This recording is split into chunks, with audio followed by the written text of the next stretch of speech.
Bismillahir Rahmanir Rahim. Alhamdulillah wa salatu wa salamu ala Rasulillah wa ala alihi wa sahbihi wa man wala. As believers, we are well aware that there is nothing that happens beyond the gaze of the divine, that providence arranges things in ways that may not seem quite apparent to all of us in the moment, but that it is a staple in the life diet, quote unquote, of the mu'min, that the arrangement exists and that the arrangement is wise. In other words, coincidence is, objectively speaking, something of an elaborate myth, meant only to explain to the modern secular mind that which we do not have the ability to necessarily comprehend.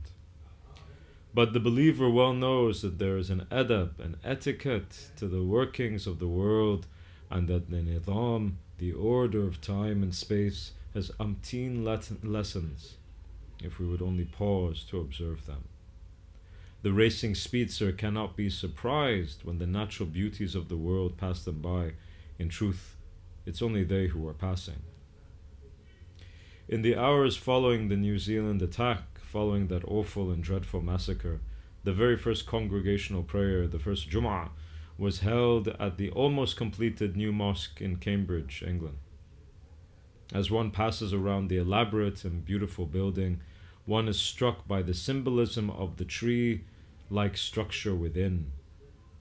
The beams feel and look bright and light, but they are made of timber, drawn from trees that have roots deep in the ground while gazing towards the heavens.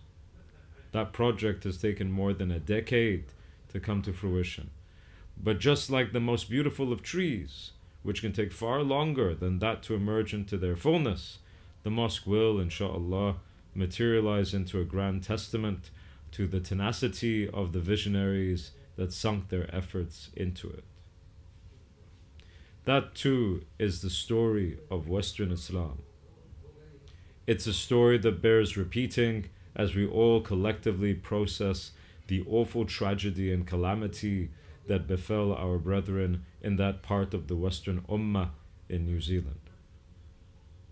A catastrophe that we must note and take stock of as we all continue to build and maintain the existence and presence of our communities of the West. The question remains, as indeed it always has, how do we do so? A few hours after the Jum'ah, I had the pleasure of addressing a group of young Cambridge students who were completing a reading of Adab Suluk al-Murid by Imam Abdullah bin Alawi al-Haddad, one of the most noted scholars of the Ummah.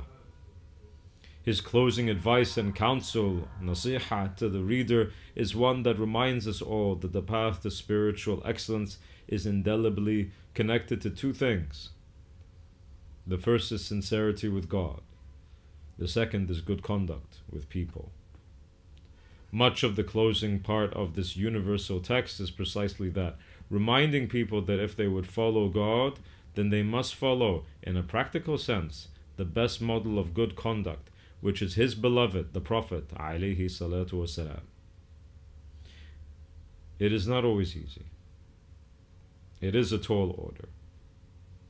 The Holy Prophet was a man who was not simply merciful, he was a man who was mercy embodied. It is for no coincidence that he is described in the very word of God as a mercy to all the worlds. Great sages have for centuries discussed at length how that mercy is then exemplified in his practice, his approach, even his basic mannerisms. And he was, it must be said, a man whose time was challenging, hard, and difficult. His enemies sought to obliterate his message, destroy his community, and negate the possibility of the survival of this religion. It's through his courage, his wisdom, his perseverance, and those who followed him, we are who we are today, the inheritors of a noble tradition that has seen great adversity in the past and yet has thrived. It will never be the sunnah of this religion that we are despondent, nor in despair.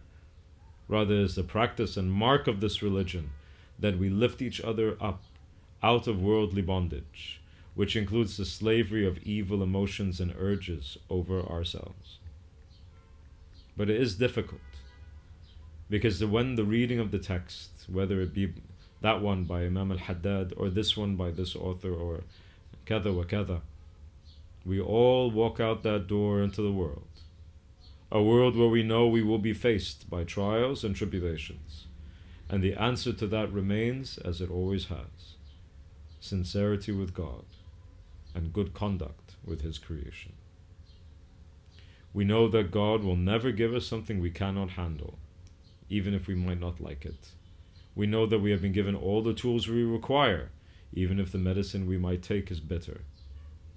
But as we note that world, as we remember that world, as we navigate and traverse that world, we remember it may appear that, as one of our teachers reminded us recently, that the mountain may be too big and cannot be surmounted.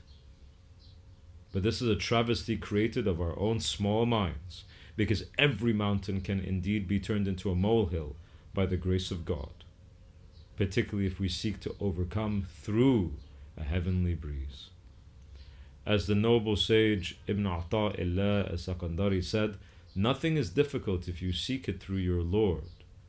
Nothing is easy if you seek it through yourself.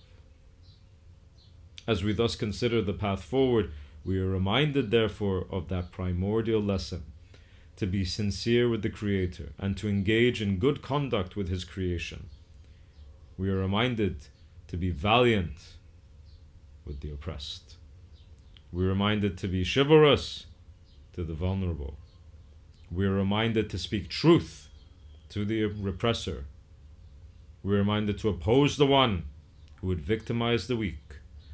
We are reminded to stand firm in the face of injustice. And we are cautioned to do all of this with the intention of seeking the face of God. Be forewarned, a reminder to myself as well to all of you, that there are no shortcuts in this regard. There are far too many among us who would seek to deal with the difficult situation that Muslim Westerners find themselves within by then engaging with the rhetoric and discourse emanating from the conservative right of Western politics. In some peculiar way, they might be fooled into thinking that such ideologues, who share a nexus with the populist nationalism and white supremacism that led to the New Zealand attack, could somehow be turned into our allies. What they fail to recognize, however, is that such ideologues are who they are precisely and impossibly otherwise because of how they view Muslims and the modern world more generally. It is not impossible that they might be shorn away from such frames, and indeed the world has seen this happen many a time. Muslims believe in the transformation of the most basest, the most rusty of hearts into the most illumined of lights. But transformation means transformation. Do not fall into the trap of thinking such ideologues are somehow to be allies against a secular modernity animated by leftism or feminism and cultural Marxism and all other isms. Rather, their aim is to play you in this game, and they know this game far better than you. Reject it. As I remember hearing in Egypt many years ago, "Ithbat makanak," hold your ground, stand your position, and be uncompromising against the compromising of principle. Do not fall to despair, nor to despondency, because the truth is, history remains, as our sages often remind us, in good hands.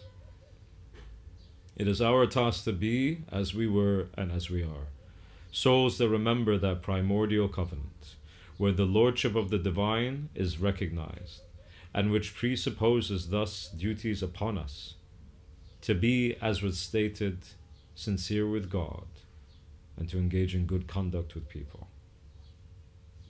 As the Imam reminds us, the light of truthfulness emerges outwardly from the one who is deeply sincere. We ask God to shower His mercy upon the beautiful souls that were taken from this world, and to grant them the highest stations of paradise, to admit them into the ranks of the martyrs, to strengthen their families as they come to terms with their loss, to give us all the spirit of courage and bravery that the chivalrous embody, the power of heart that would hold forth against all odds, the fortitude of faith that would be as a light in our hearts, a fortitude that cannot be trembled. Wassalamu alaikum wa rahmatullahi ta'ala wa barakatuh.